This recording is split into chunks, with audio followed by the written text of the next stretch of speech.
के परमाणु अड्डे पर हमला, एटमी युद्ध से तीसरा विश्व युद्ध। रूस यूक्रेन जंग धीरे धीरे एटमी जंग में बदलने लगी है, ये कहना गलत नहीं होगा। यूक्रेन ने रूस के परमाणु संयंत्र पर ड्रोन से बड़े हमले करके एटमी युद्ध को छेड़ने का काम कर दिया है, जबकि दूसरी तरफ रूस ने पूर्वी यूक्रेन के डोनेट्स्क इलाके में जोरदार हमले करके ज़ेलेंस्की के साथ साथ राष्ट्रपति ट्रंप को भी सीधी चेतावनी दे दी है। इधर उत्तर कोरिया ने रूस यूक्रेन जंग में अपने सैनिकों से जुड़े वीडियो जारी किए हैं, जिसमें उत्तर कोरिया के supreme leader Kim Jong Un ने ऐलान किया है कि नवंबर 2025 तक रूस के 30,000 नए सैनिक रूस की तरफ से जंग करने जा रहे हैं। अभी के हालात ये हैं कि यूक्रेन रूस को चैलेंज करते हुए साफ कह रहा है कि यूक्रेन अपनी 1 इंच जमीन भी रूस को नहीं देगा, जबकि दूसरी तरफ रूस ने साफ कह दिया है कि जब तक रूस को यूक्रेन के 5 इलाकों पर कब्जे की मान्यता नहीं मिलेगी, तब तक पुतिन यूक्रेन पर हमले करवाते रहेंगे। यानी रूस यूक्रेन जंग ऐसे वक्त में बेहद तेज हुई है जब राष्ट्रपति ट्रंप ने ऐलान किया है कि वो रूस को लेकर बहुत बड़ा फैसला अगले 2 हफ्तों में ले लेंगे। पुतिन को सीधा चैलेंज, ज़ेलेंस्की की ट्रंप चाल।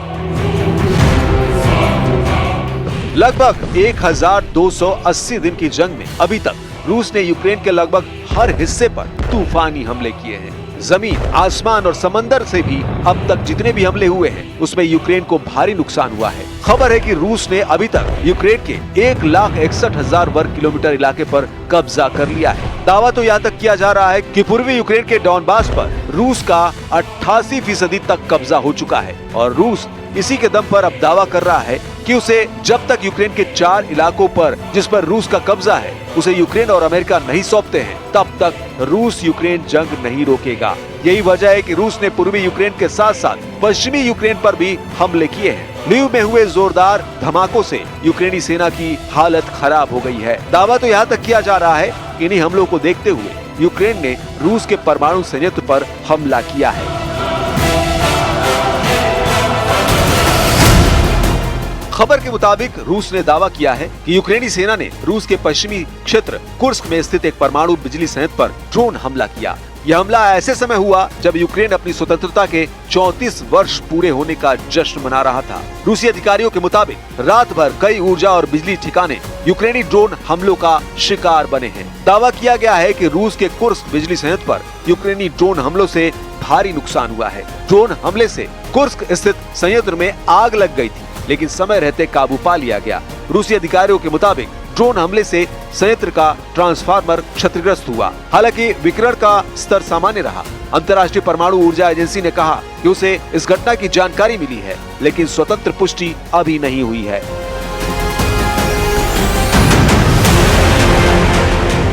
उधर रूस के रक्षा मंत्रालय ने दावा किया कि उसने 24 अगस्त की रात तक 95 यूक्रेनी ड्रोन को मार गिराया। वहीं रूस की ओर से भी यूक्रेन पर 72 ड्रोन और एक क्रूज मिसाइल दागे गए, जिनमें से 48 को यूक्रेनी वायुसेना ने नष्ट कर दिया। इस बीच रूस के लेनिनग्राद क्षेत्र में स्थित उस्त लुगा बंदरगाह पर भी आग लग गई। यहाँ के ईंधन निर्यात केंद्र पर यूक्रेनी ड्रोन का मलबा गिरने से आग भड़की।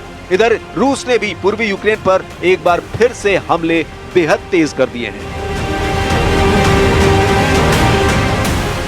खबरों के मुताबिक रूसी सेना ने यूक्रेन के डोनेट्स्क क्षेत्र में एक दिन में 23 बार गोलाबारी की है, जिसमें कोस्टेंटिनिवका में एक व्यक्ति की मौत हो गई। गवर्नर वादिम फिलाश्किन ने रविवार को टेलीग्राम पर एक पोस्ट में कहा, रूसी सेना ने यूक्रेन के खेरसोन क्षेत्र में गोलाबारी और ड्रोन हमले किए। रूस ने यूक्रेनी रक्षा पंक्तियों की गहराई में आगे बढ़ते हुए डोनेट्स्क क्षेत्र में 2 और गांवों पर कब्जा करने का दावा किया है। यूक्रेनी सेना के दावों के मुताबिक फ्रंट लाइन पर रूसी सेना के साथ 134 मुठभेड़ हुई है। यूक्रेनी सेना ने क्रामाटोर्स्क दिशा में 11 रूसी हमलों को नाकाम करने का दावा किया है, जबकि 2 लड़ाइयां अभी भी जारी हैं। पोक्रोवस्क दिशा में रूसी सेना ने 40 हमले किए, ऐसे दावे किए गए हैं। इधर रूस पर हमला तेज करने के लिए यूक्रेनी सेना को बहुत बड़ी संख्या में हथियार अमेरिका और यूरोप से मिल चुके हैं।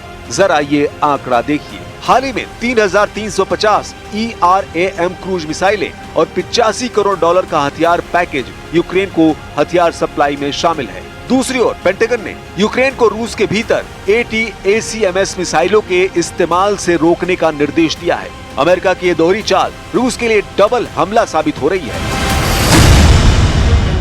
तीसरा विश्व युद्ध शुरू, परमाणु जंग से युद्ध का फैसला। राष्ट्रपति पुतिन खुद रूस की एक परमाणु पनडुब्बी में पहुंच गए और कमांडरों को साफ आदेश दे दिए कि परमाणु हमले के लिए पूरी तरह से तैयार रहो। रूस के राष्ट्रपति व्लादिमीर पुतिन ने मरमंस्क के आर्कटिक बंदरगाह पर हाइपरसोनिक क्रूज मिसाइलों से लैस और परमाणु ऊर्जा से चलने वाली यासेन एम क्लास की पनडुब्बी को भी कुछ हफ्तों पहले ही लॉन्च किया है। इसके साथ ही रूसी नेवी की शक्ति कई गुना और बढ़ गई है। पुतिन ने मार्च 2025 के महीने में दावा किया था कि रूस की पर्म नाम की ये रूसी परमाणु मिसाइल पलक झपकते ही रूस को अपनी जिरकॉन हाइपरसोनिक क्रूज मिसाइलों से तबाह कर डालेगी। रूस की जिरकॉन हाइपरसोनिक क्रूज मिसाइलों को बेहद घातक माना जाता है। परमाणु पनडुब्बी से आई पुतिन की तस्वीरों को देखकर खासतौर से फ्रांस और ब्रिटेन की हालत खराब हो गई है। Российской Федерации. Атомный подводный крейсер «Пермь» спуску на воду готов. Разрешите начать движение? Разрешаю. Даже тогда, когда мы откладывали резервы, все равно их не хватало. रूस उत्तर कोरिया का डबल हमला।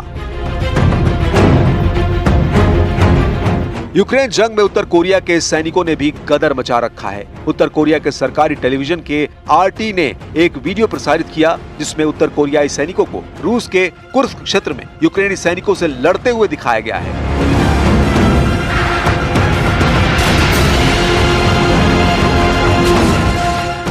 जिसकी सीमा उत्तर पूर्वी यूक्रेन से लगती है। ये स्पष्ट नहीं है कि ये वीडियो कब फिल्माए गए थे। इनमें उत्तर कोरियाई सैनिकों को बर्फ से ढके युद्ध क्षेत्रों से आगे बढ़ते, खंडर हो चुकी इमारतों और पलटे हुए वाहनों से होते हुए तोपखाने और मिसाइलें दागते हुए दिखाया गया है।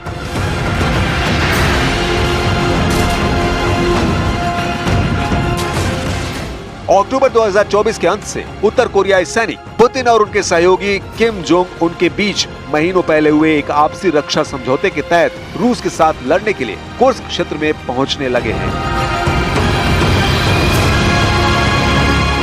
ये फुटेज उत्तर कोरिया के supreme leader Kim Jong Un के नेतृत्व में एक समारोह के दौरान एक उच्च स्तरीय और स्टाइलिश तरीके से प्रदर्शित किया गया था, जिसमें अग्रिम मोर्चे से लौट रहे सैनिकों को सम्मानित किया गया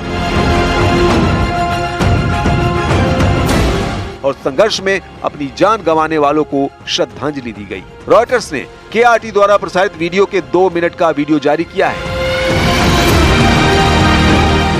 उत्तर कोरिया और रूस के बीच सैन्य साझेदारी 2023 में सामने आई थी। ये तब और भी स्पष्ट हो गई जब उत्तर कोरियाई सैनिकों, हथियार प्रणालियों और गोला बारूद ने रूस के कुर्स्क क्षेत्र में यूक्रेन के बचे खुचे घुसपैठियों को खदेड़ने के लिए रूसी गोलाबारी को बढ़ावा दिया। ठीक उसी समय जब ट्रंप प्रशासन यूक्रेन से समर्थन वापस ले रहा था, दक्षिण कोरियाई सांसदों ने अप्रैल में देश की खुफिया एजेंसी का हवाला देते हुए कहा था कि कुल 15,000 सैनिकों की तैनाती में से लगभग 600 उत्तर कोरियाई सैनिक यूक्रेन के खिलाफ रूस की ओर से लड़ते हुए मारे गए हैं। कुर्स्क में रूस की जीत एक महत्वपूर्ण समय पर हुई। अमेरिकी राष्ट्रपति डोनाल्ड ट्रंप का कहना है कि वो युद्ध का शीघ्र अंत चाहते हैं और यूक्रेन को उम्मीद थी कि रूसी क्षेत्र पर कब्जा करने से बातचीत में उसकी स्थिति मजबूत होगी।